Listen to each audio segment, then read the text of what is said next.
Hello दोस्तों, नमस्ते, प्रणाम। आइए आप लोग के बीच में बहुत सुंदर भजन एक गीत गाने जा रहे हूँ।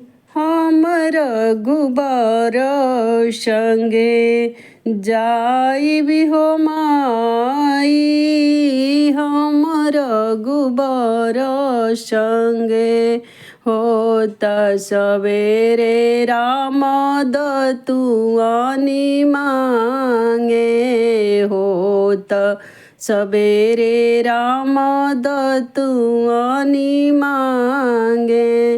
उनकर चिट्ठा फेंके जाई भी हो माई, हमर गुबर संगे जाई भी हो माई, हमर गुबर संगे जाई भी हो माई, हमर गुबर संगे होत सवेरे राम स्नान करे जाई हैं, होत सवेरे राम स्नान करे जाई हैं। उनकर धोती फीचे जाई भी हो माई, हमर गुबर संगे जाई भी हो माई, हमर गुबर संगे होते सवेरे राम जेवाना जेवे जई है, होत सवेरे राम जेवाना जेवे जई हैं।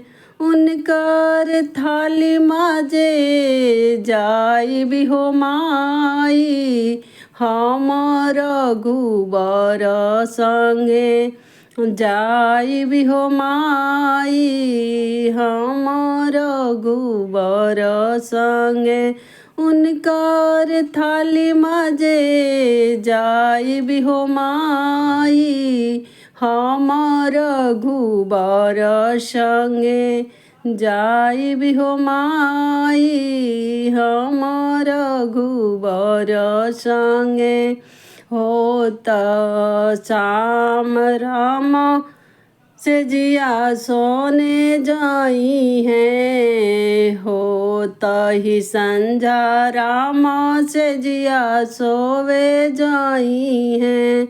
उनकर चरण दबावे हम जाई भी हो माई, हमर गुबर संगे जाई भी हो माई, हमर गुबर संगे उनकर चरण दबावे हम जाई भी हो माई, हमर गुबर संगे जाई भी हो माई, हमर गुबर संगे।